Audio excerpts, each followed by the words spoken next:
రేవంత్ రెడ్డికి నిరసన తెగ అప్పుడే తగులుతోంది. ఒక పక్క కేటీఆర్, మరో పక్క Harish Rao. ఇప్పుడేమంటే auto drivers union.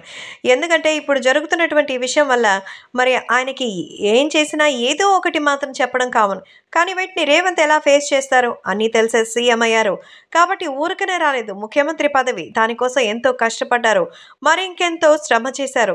అలాగే పోరాటం చేశారు. ఇప్పుడు తన మీద పోరాటం చేస్తున్న ఈ అసమ్మతికి కారణం ఏంటి? ఆటో డ్రైవర్స్ యూనియన్ తన మీద పోరాటానికి మొదలుపెట్టింది. ఉచిత బస్సే దీనికి కారణమని చెప్తున్నారు. ఎందుకంటే ఆటో డ్రైవర్స్ నిరసన సెగ తగులుతోంది. కాంగ్రెస్ పార్టీ ఇచ్చిన హామీలో భాగంగా మహాలక్ష్మి పథకాన్ని తెలంగాణ రాష్ట్ర అమల్లోకి తెచ్చేందుకు నిర్ణయించారు.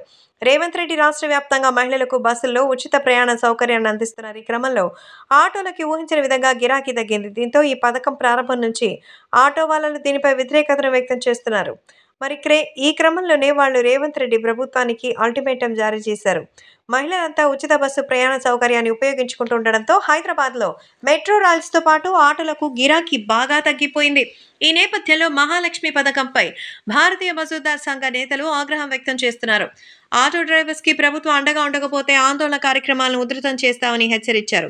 మహాలక్ష్మి పథకం అమలుకి ముందు 70% మంది మహిళలు ఆటో ఎక్కేవారని, ఇప్పుడు ఆటో డ్రైవర్ల ఆదాయం రోజుకు ₹1000గా ఉండేదని, ఇప్పుడు రోజువారీ సంపాదన ₹300కి పడిపోయిందని ఆవేదన వ్యక్తం చేశారు.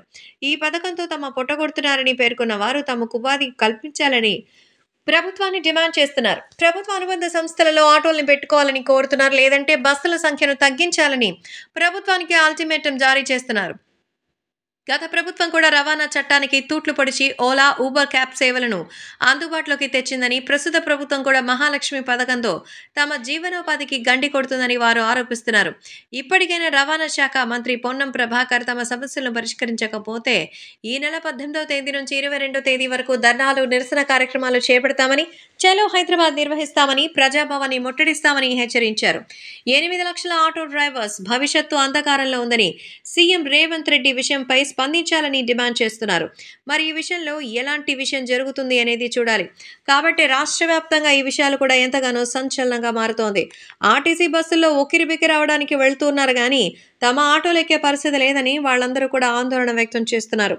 దీనిపై రేవంత్ ఎలా స్పందిస్తారనేది మనం చూడాలి.